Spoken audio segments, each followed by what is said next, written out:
Subhanallah, you know, being an imam is one of the fascinating jobs in the whole world, because sometimes you end up with a situation that is out of this world. Imagine this. This is what happened to me after Asr today. And you really have to hear this story. And this is something happened. A sister, well, you know, she walked in there, a sister wearing, mashallah, yani, an icon of temptation. I mean, you cannot imagine how she's dressed. And she's bringing her husband with her, somebody with her, and they walked inside my office. I was shocked, right? Who are those people? What's going on? And then she tells me, I'm a Muslimah from Azerbaijan. Look at this now, from Azerbaijan. Azerbaijan is a country, the ex-Russian country, from Azerbaijan.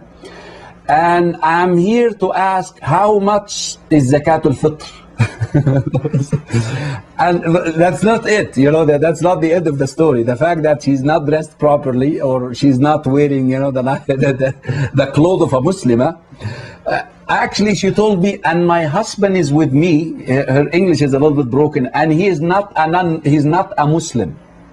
And he's not a Muslim.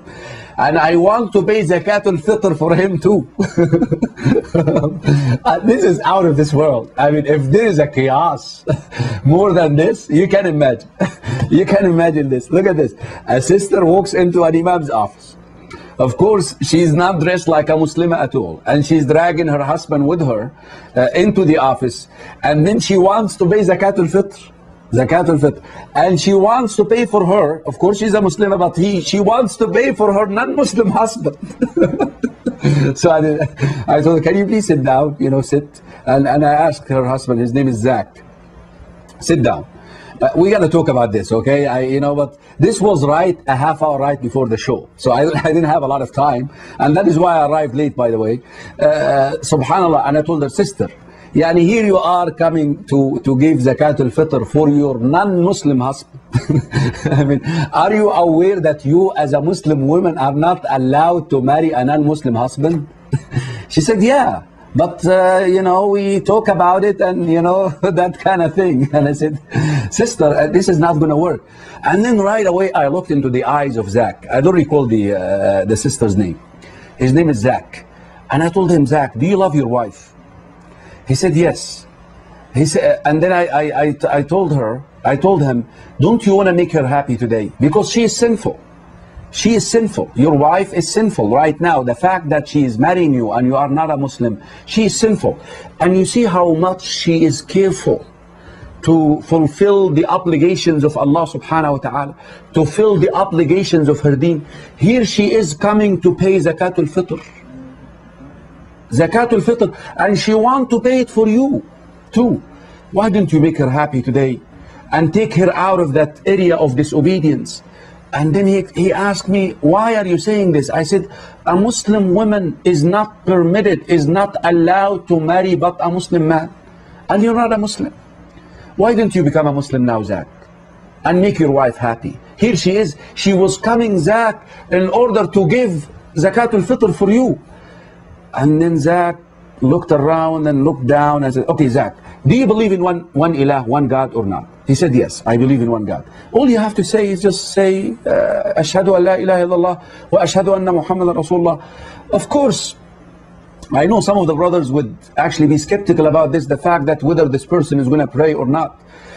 You know, for me, is just to say the kalima, and the fact that he is confessing that he is a Muslim, and the fact that he is confessing that he believes in one Allah. Even so, he does not have the knowledge, the necessary knowledge that will equip him and will help him to practice the deen afterwards.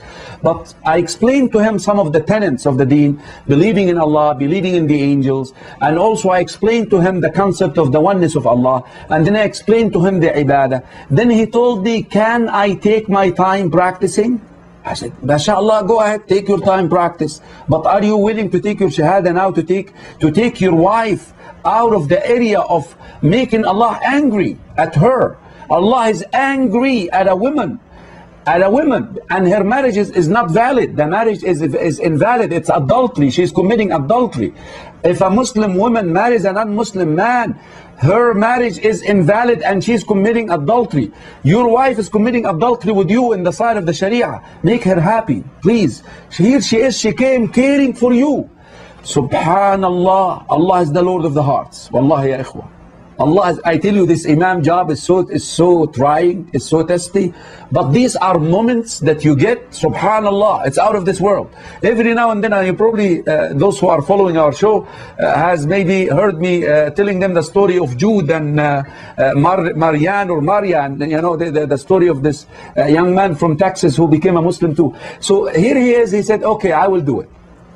I called all the community inside my office and subhanallah, you know, we showed the brother that we were happy, you know, we're happy. And he did this after Asr. Ashhadu an la ilaha illallah wa ashhadu anna Muhammad Rasulullah. And then I told him, now you have to give everybody hugs. And now, okay, guess this Ramadan, you only get to fast 2 hours. You're supposed to fast only until the sunset. And you can pay Zakatul Fitr. Now, Zach, let's put your marriage contract again together. And I did marry them again together. And subhanallah, here is a woman, is out of this world, who walked into the building. Allah is angry at her. And she wanted to fulfill one of the commands of Allah. Ya ikhwa, wallahi, this is how Allah works in us. This woman, what brought her to the masjid? Not to pray, not to fast, not to come and read Quran in the masjid. La. She somehow, Zakatul Fitr is still in the back of her head. Zakatul Fitr is an act that a person does at the end of Ramadan, is still in the back of her head. And this is the reason why she came to the masjid. And then the whole thing got opened up when I asked her whether her husband is a Muslim or not. Subhanallah, she walked into the building, into the house of Allah with a non-Muslim husband. She walked out with a Muslim husband. And subhanallah, she was so excited and happy about it, because she is finally figured out that Allah subhanahu wa ta'ala is happy. Allah is pleased with her now. Allah is happy with her now. And she, after she walked out, and in my way out, I'm rushing because of the basically the time, and I had to come back here to do the show. And then she runs, and then she comes back and says, Sheikh, can you please give me an Islamic marriage certificate? I want to put it and hang it in the wall and send it back home to my family in Azerbaijan. I said, Subhanallah, Subhanallah, you know, إنك لا تهدي من أحببت ولكن الله يهدي من يشاء وهو أعلم المهتدين.